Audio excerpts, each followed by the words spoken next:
From ILOVEYOU to Cybercrime as a Service. Unabridged edition. This is Paul Cyber signing in. File 044 decrypting now. It started with love. An email, a subject line, ILOVEYOU, and millions clicked it. Because who wouldn't want to be loved? But it wasn't love.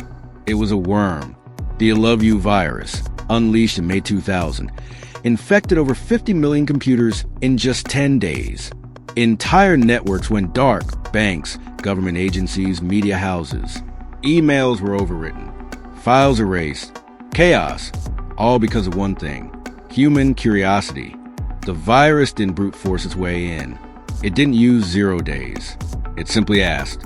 And that single event exposed the core truth of the digital age. We don't hack machines. We hack people. That truth would be exploited again. And again. And again. Fast forward to the mid-2000s. While corporations were investing in firewalls, antivirus software, and compliance, something else was happening out in the shadows. Not in data centers, but in message boards, fringe communities, chaos hubs like 4chan, Something Awful, and Encyclopedia Dramatica. From that chaos emerged a name. Anonymous. Not a group, not an organization, but an idea. A hive mind of hackers, trolls, and digital anarchists. No leaders, no rules, just one goal: disrupt everything. In 2008, they launched their first coordinated campaign, Project Chronology, a cyber assault on the Church of Scientology. Websites taken down, faxes jammed, protesters in Guy Fawkes masks. It was part protest, part theater, part cyberpunk performance art. Then came Operation Payback in 2010, when WikiLeaks released classified U.S. military files. Companies like PayPal, Visa, and MasterCard froze donations. Anonymous responded with fire. Massive DDoS attacks knocked those websites offline.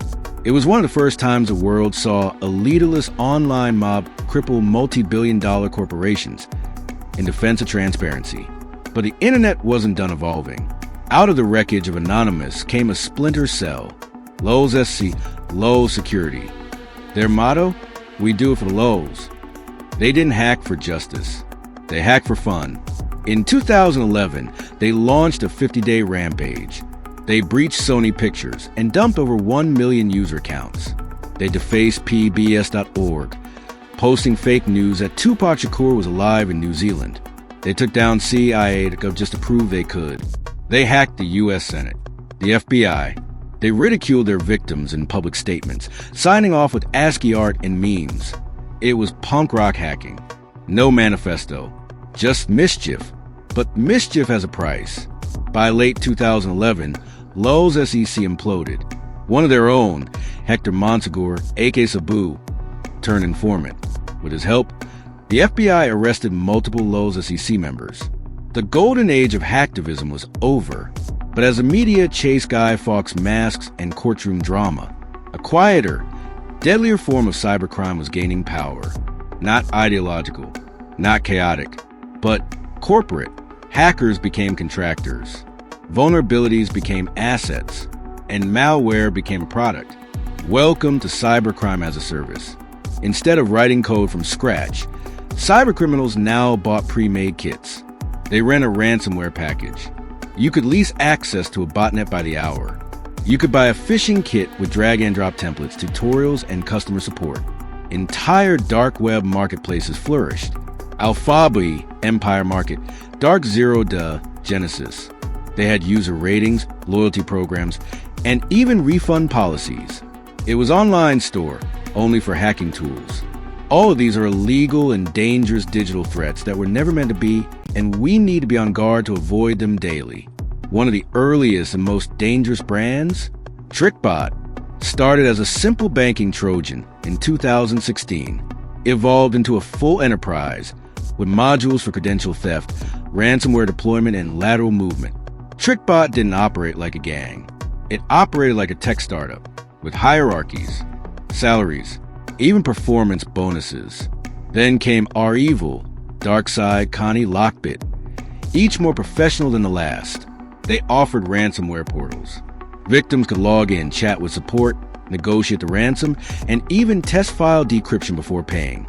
Some ransomware groups had press teams and issued statements when accused of crossing ethical lines, like hitting hospitals. And then there were initial access brokers, criminals who specialize in just getting in. They'd breach a network, quietly establish a foothold, then sell access to the highest bidder. It was a cybercrime supply chain.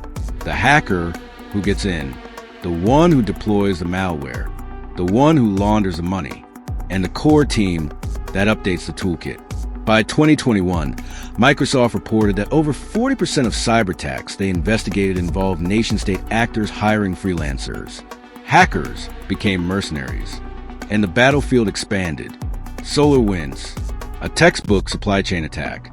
In 2020, hackers inserted malicious code into a routine software update from SolarWinds, a company used by U.S. federal agencies, Fortune 500 firms, and countless enterprises.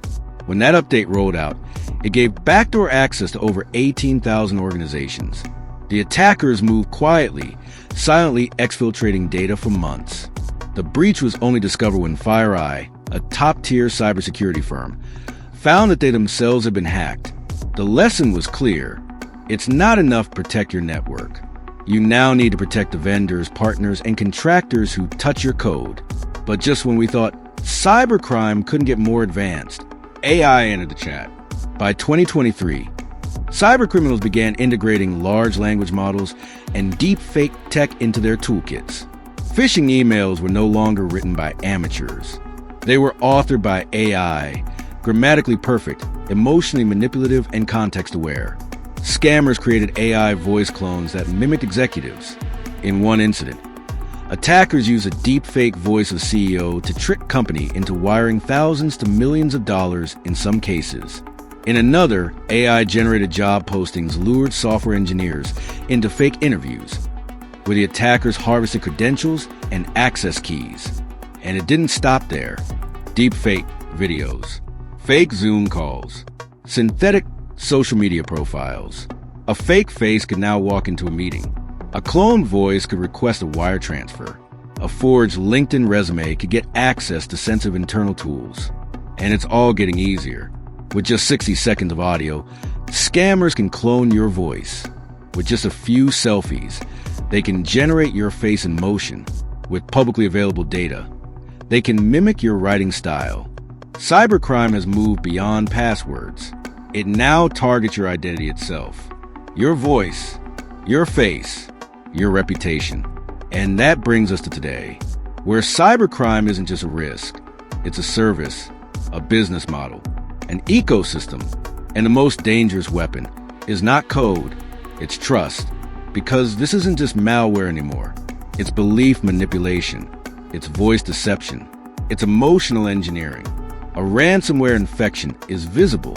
But when a fake CEO gives a real order over Zoom, when a cloned child's voice calls you crying at night, you don't check IP addresses. You send money. That's the future. Not code, but conviction. And here's the hard truth. No firewall can block a deepfake. No antivirus can stop a cloned voice. No two-factor authentication protects against a scam you believe in your heart. But you can, if you slow down, if you question, if you verify. In 2000, we clicked, "I love you."